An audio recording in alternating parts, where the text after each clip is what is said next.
Preston North End is the next matchup for the Golden Boys, and the first game in charge for our new man in the dugout, Ed Still. And I have to say, whilst I'm still in the camp of not being particularly excited or thrilled about this appointment, his interview with the club was excellent. I have to say, I would urge you to go and watch that if you haven't already. It's only 14 or 15 minutes long, but I thought Ed really articulated himself really, really well. It was great to get some insight actually on his background, firstly starting as a video analyst in Belgium alongside his two brothers, to now finding himself in the dugout at Watford. It's a really good journey to dive into, and he's clearly a very hard worker and good at what he does as well. I think Ed Still is the definition, in my opinion, of this new breed of managers we've seen coming through the ranks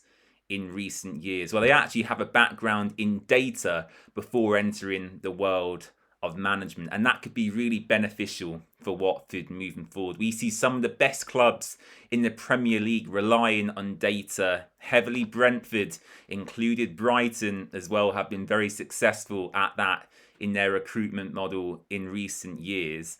And whilst Ed Still isn't necessarily of that mould specifically, it certainly will help Watford out longer term as a modern, forward-thinking club. So the ideas around his appointment are great, and what he wants to play in the pitch sounds pretty good as well. It feels like every manager nowadays comes in and says they want to be compact defensively and play free-flowing attacking football. But we've got to give this guy a chance, regardless of what you think about the hierarchy, Gino Pozzo, Scott Duxbury, João Lucanani.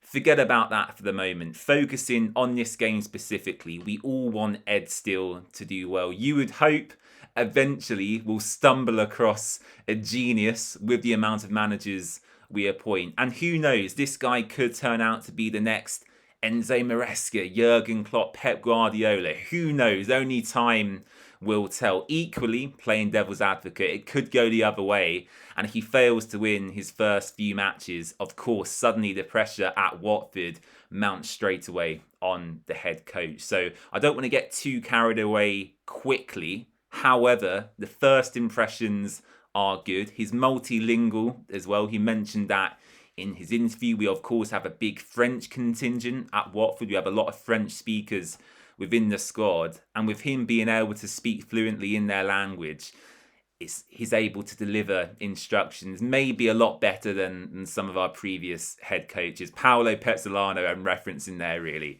So yeah, that's enough on Ed Still. Really impressed with my first impressions on him. But as I said, the evidence will be on the pitch. And if he starts picking up results, I'm sure more fans will get behind him.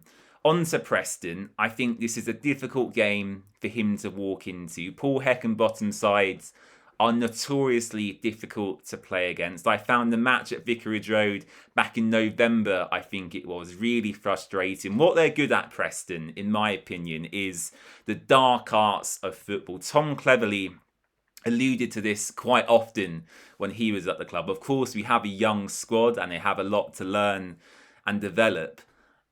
But what we're not good at as a team is them dark arts, leaving a footing late on a player and getting away with it, being quite physical, winning your duels, hoofing the ball up the pitch when you need to. Preston North End are excellent at doing that. And their pitch at the moment isn't in a particularly great playing condition. It's a mud bath at the moment up in Deepdale, and that's not necessarily conducive to free-flowing attacking football that Edward Still wants to play. So yeah, it's going to be a difficult game for Ed to walk into. I've got to say he'll be helped, of course, by our additions in January. Pierre Ekwa seems to be relatively close to fitness, as does Eduardo Bove. As I record this, I'm unsure where Matty Pollock is in his recovery. Of course, Nestor Irankunda serving the final match of his suspension as well. So largely, bar one or two players, we have a pretty fit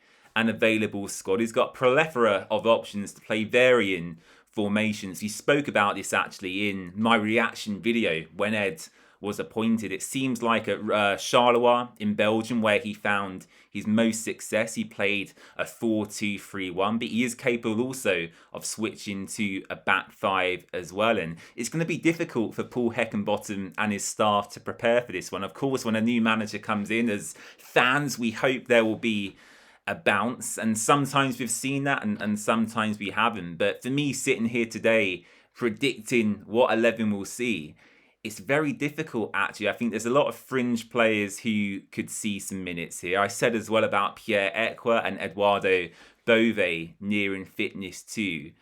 I think the major issue for us in recent weeks has been goal scoring, and that's what I want Ed Steele to try and fix. It's no goals in the last 3 games for Watford, and I think only 3 goals scored in the last 7 matches, which is extremely poor, and that certainly needs to be rectified if we're to challenge and finish in them top 6 positions. So in conclusion, pretty nervous about this one. I've got to say, I'm feeling quite pessimistic generally about the club at the moment. As I said, I'm not excited about the appointment of Ed Steele. I'm curious and fascinated as to what will transpire in the coming weeks and months. But my excitement about Watford went many, many months ago. Probably the last straw for me was the sacking of Tom Cleverley. So yeah, excited to see what will happen. Let me know your team prediction and score prediction in the replies below. In terms of Preston and their returning players,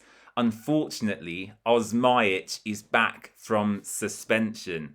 Yeah, of course, we all know about Osmajic. He's a very controversial figure in the Championship. He's been suspended for many things over the past couple of years. I think racial abuse to a Burnley player. I think he punched someone on the pitch potentially. He headbutted someone as well. He bit someone's neck. He's not a particularly nice player, but unfortunately for us, when he's available and plays against Watford, he usually scores goals. So I'm a bit worried about him returning to the Preston 11. And also Daniel Jebison as well. He bagged against us at Vicarage Road. A really good goal by him, actually, running in behind and slotting past Egil Selvik. I believe he's back and available for this one too. So positive team news for Preston. Positive for Watford as well. As I said, we've got pretty much everyone available, bar 1 or 2 players, of course. So I'm looking forward to it. Naturally pessimistic given the state of our club and the position we're in. I think this could be a pretty drab game. As I said, the pitch is in a dire condition. It's not conducive to playing football on the floor and getting it out to your wide, skillful attackers. I think this is going to be a very much a hoof it up the pitch, win your duels, win your headers, get it down and run at goal. Quite simplistic stuff really compared to what we've seen in recent months. So if I was to give a score prediction, I am going to go for a 1-1 draw. I think that would be a good way to start the Ed Steele. And then of course we have Derby County at Vicarage Road the following weekend. So 1-1 in this one for me, and I will go with Georgie Shatfatadze to finally open his Watford account. He's not been clinical enough in recent weeks, but I'm backing Georgie away at Preston to get a goal. So yeah, as I said, let me know your team prediction, your lineups and your scores in the comments down below. Don't forget to subscribe, and as I said, I would urge you to go and watch Ed Steele's interview with the club. It was really, really insightful, and hopefully that will ease some of your concerns about him moving forward. Thanks for watching, and I'll see you again soon. Bye-bye.